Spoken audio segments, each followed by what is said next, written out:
All right, gang. So today we're talking about credibility in the news media. And anytime you talk about credibility in news media, you have to talk about media consolidation. So, what is media consolidation? In 2001, the George W. Bush administration uh, passed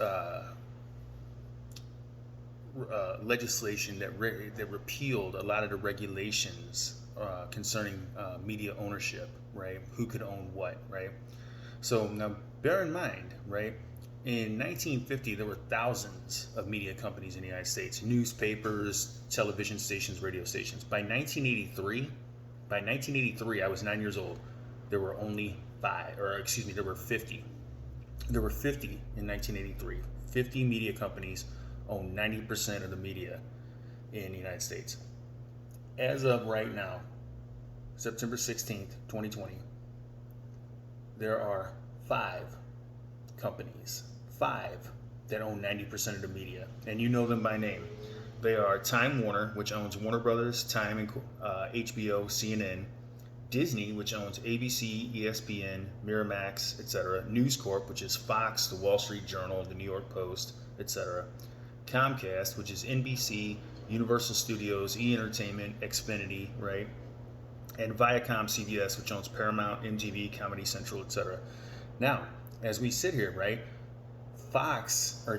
Disney, right, the Disney Corporation is trying to purchase News Corp, which would mean there would be four media companies, four, that own 90% of the media. This is why the quality of news that you hear has declined so much, right? Why Americans, as a general rule, have such disdain and distrust for media today. So how is it that media consolidation affects the quality of coverage? Well, imagine you graduate from Gavilan, you go to San Jose State, you get a degree in, say, journalism, right? And you take a job at the local ABC affiliate in the Bay Area, right? And you get a job as news manager for the nightly news. Your job, your number one job, is not to post accurate stories, etc., although that's important. But your number one job is to boost ratings. Why is that? Because ratings translate into advertising dollars, and that's how the station makes money. And if you can't boost ratings, then you're out of a job. How do you boost ratings? You post content that people view, right? That people will watch, right? And that's interesting. When I was a kid, the local news was, nightly news, right? That's what they were called. But you go around the country, and a lot of these local news stations, right? The name of their news programs are like Action News, right? So again, it's about boosting ratings. It's not necessarily about the best story. Imagine you could again, working for that ABC affiliate, you could run a story about how Disney treats its workers at Disneyland, which is not good, right? Or you could run the fluff piece about a little kid opening up a lemonade stand and donating the money to charity, right? Which one are you going to run? Well, you're going to run whichever one is going to boost the ratings. It's probably not going to be a story about Disney mistreating its employees, right? And obviously, the parent company isn't going to like that. So another concept in this chapter is government management of the news. Now, you hear this a lot, when newscasters, journalists, etc., talk about Iran and North Korea and China, the state-run news agency, right? Well, it's not just the governments of North Korea, Iran, and China that manipulate the news, right? The United States government has done this itself. So, in 1898, the United States battleship Maine was sent to the port of Havana, Cuba, to guard U.S. business interests there. Well, while it was in port, it blew up. Now, historians today almost unanimously agree that the cause of the explosion in the Maine was a boiler accident, right?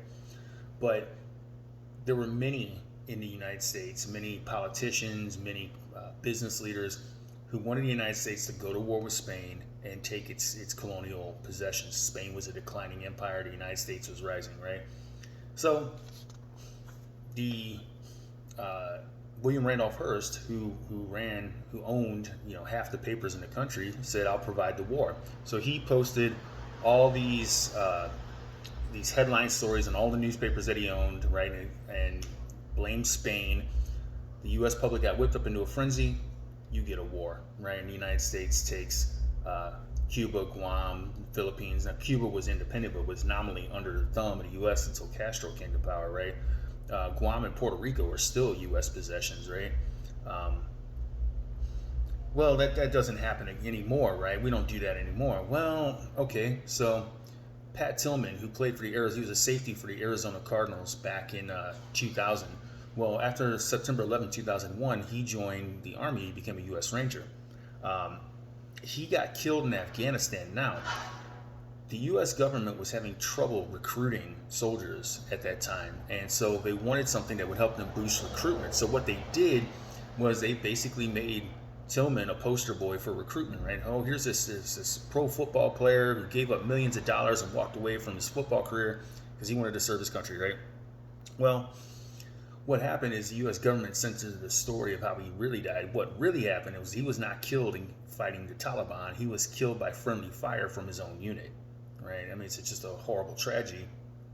But the U.S. government lied about what the circumstances surrounding his death. That's media manipulation.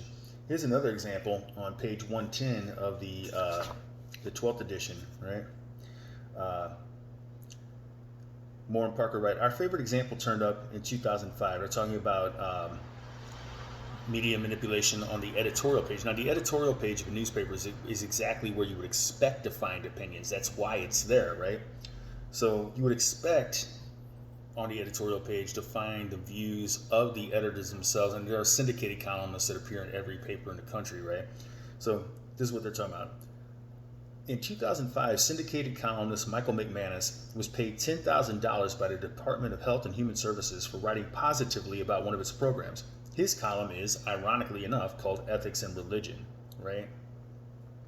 And as they go on to note, the military has had its own methods for managing the media. From not allowing photographs to be taken of the coffins of slain American soldiers when they were being brought home from Iraq, to more elaborately produced examples, such as the highly staged rescue of Private Jessica Lynch from an Iraqi hospital in 2003. Right? So they, what the Army did, they had this big rescue operation. They snatched Jessica Lynch out of that Iraqi hospital where she was allegedly being held prisoner. Well, Jessica Lynch herself said, I wasn't being held prisoner, and the Iraqis were actually treating me very well. So again, your government manipulates the news, right? One last example of this, the Gulf of Tonkin incident, right? This was the alleged attack on an American ship in the Gulf of Tonkin in North Vietnam by the North Vietnamese, which was used ostensibly as to justify further U.S. involvement in the Vietnam War. Well, here's the thing, it never happened. There was no American ship in the Gulf of Tonkin that got fired upon by the North Vietnamese. It was a complete lie. One last bit on this section, and Friday I'll talk to you about advertising. That's bias within the media, right? So it is a common claim, and it's advanced by Rush Limbaugh, and it's in a there's a famous book by a man named Bernard Goldberg, who formerly was a reporter for CBS. He wrote a book in 2001 called Bias, that the mainstream media in the United States, television reporters, newspaper reporters, right, etc., they have a liberal bias, right? Okay, what's the basis for this claim? The basis for this claim is that something like 70-80% of those journalists are registered Democratic voters. Okay. Oh, well, okay, that certainly settles that matter, right? Obviously, the media is biased. Well, hold on. The journalist may be leaning left, but here's the thing: who owns the media companies? Rich people, very rich people in many cases, and they lean hard right. So the fact is, right, that you get very little content on average compared to, say, the reporting at Al Jazeera, where you get a lot of content, or in many other news agencies around the world, you get a lot of content. In the United States, you get a lot of flash, right? And there's this box on page 112, media bias, right? And this is by a man named Peter Funt, writing for the Monterey County Herald, Monterey, California County Herald in 2012, right? And I encourage you to read the entire box, but I'm just going to quote this last little bit for you. When it comes to actual media bias, there's significantly more of it in new media than in legacy media. So, new media is stuff like blogs and websites like Breitbart, right? You're going to get a lot of right wing bias in Breitbart, right? Um, Legacy media is stuff like ABC, CBS, NBC, and the big newspapers like New York Times, right, which leans left, but uh, the Washington Post allegedly leans left, but the Wall Street Journal, which is the other one of the big three newspapers in the United States, leans right. So anyway, he goes on. The mainstream is gradually becoming a collection of smaller streams, the most influential of which are divided politically and even lean toward the conservative side. I mean, the most watched cable news network in the United States is Fox, and nobody would ever accuse Fox of having a liberal bias, right? It's ironic that protesting by conservatives over media bias is growing in direct proportion to the emerging power of those on the right to shape media content. And that should be noted too. For the past 25 years, the biggest personality on the radio has been Rush Limbaugh, who is hard right. Sean Hannity is right behind him. Um, so take this whole media bias nonsense with a hefty grain of salt, because there's just no evidence that it exists. And again, I'll talk to you about advertising on Friday.